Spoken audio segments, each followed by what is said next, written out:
검찰이 박근혜 대통령에 대한 조사가 주말에는 물리적으로 불가능하다라고 밝혔습니다. 최순실 씨 기소는 20일, 그때가 시한입니다. 20일 일요일입니다. 20일이 유력하다라고 밝혔고 박 대통령의 변호인 유영하 변호사가 이 조사 시기에 대한 입장을 오늘 오후에 밝힐 것이다라고 거듭 확인했습니다. 검찰의 최두희 기자 나와 있고요. 조금 전 브리핑 내용 자세히 전해 주시죠. 네, 검찰은 조금 전 박 대통령에 대한 주말 조사는 어렵다고 밝혔습니다. 검찰이 다시 한번 박 대통령 측을 강하게 압박하는 모양새인데요. 이와 관련해서 박 대통령의 변호인인 유영하 변호사 측이 주말인 오는 19일이나 20일쯤 대면 조사를 협의하고 있다는 일부 언론 보도가 나오기도 했습니다. 검찰은 내일까지를 실효성 있는 대통령 조사를 위한 마지노선으로 보고 있는데요. 또 반드시 박 대통령을 대면 조사해야 한다는 방침을 재확인했습니다.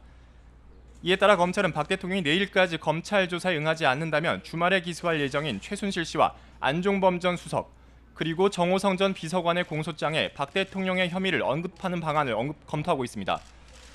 검찰은 또 최순실 씨에 대한 기소 시점은 20일이 유력하다고 밝혔습니다. 이와 관련해 유영하 변호사는 오늘 중으로 대통령 조사 시기 등에 대한 입장을 기자단 측에 공개할 예정입니다. 유 변호사는 현재 입장을 정리하기 위해 자료를 준비하고 있다면서 정확한 통보 시간을 말하기는 어렵지만 최대한 노력해보겠다고 밝혔습니다. 네. 그러니까 20일 지금 기소가 20일이 유력하다고 하고 그 대통령 혐의를 언급하는 방안을 검토하고 있다고 하는데 그러니까 그 공소장에 박근혜 대통령의 혐의를 같이 넣을 수 있다는 얘기인 겁니까? 네, 그렇습니다. 아직 검찰은 이에 대해서 정확히 가타부타 반드시 넣는다 안 넣는다에 대한 입장을 정리한 건 아닌데요. 오늘 오후에 있을 박 대통령 측의 유영하 변호사의 발표에 따라서 내일 조사가 가능할지 그리고 내일 조사가 불가능할지에 대해서 혐의를 넣는지 안 넣는지에 대한 내용들이 결정될 것으로 보입니다. 그러니까 검찰이 지금 그 주말 조사는 불가능하다고 한 얘기가 내일 그러니까 금요일에 반드시 해야 된다는 쪽에 무게가 실려 있는 얘기입니까? 아니면 다음 주 초로 넘어갈 수도 있다는 얘기 그쪽에 무게가 실려 있는 얘기입니까? 네, 검찰 측의 입장을 다시 한번 되짚어 보자면은 검찰은 내일까지는 반드시 박 대통령 조사가 필요하다면서 기사 송고 시점에 관한 비유를 했습니다.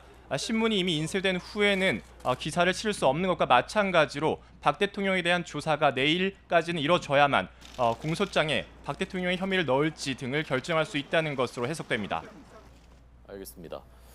그러니까 내일은 반드시 해야 된다라고 다시 한번 검찰이 압박을 한 것입니다. 유영하 변호사가 어떤 입장을 잠시 뒤가 될지 오늘 오후 조금 늦게가 될지 모르겠습니다만은 밝힐지 주목을 해 보겠습니다. 마지막으로 조원동 전 수석 조사받고 있는 상황도 다시 정리해 주시죠. 네, 조원동 전 청와대 수석은 조금 전인 오후 1시 50분쯤 검찰청사의 모습을 드러냈습니다. 조 전 수석은 여러 가지 의혹들에 대한 취재진의 질문에 검찰 조사에서 성실하게 말씀드리겠다고만 한 뒤 검찰청사로 향했습니다. 이어서 나라 경제가 어려운 시기에 경제수석을 지냈다는 사람이 이런 자리에 와 있다는 것 자체가 부끄럽고 걱정된다는 의미에서 참담한 심경이라고 밝혔습니다.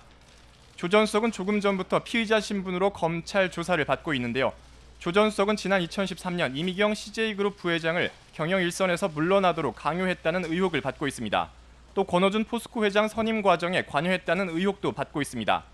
앞서 조 전 수석은 지난해 음주교통사고를 내고 음주 추정을 거부한 혐의로 오늘 오전 진행된 선고 공판에 참석했는데요.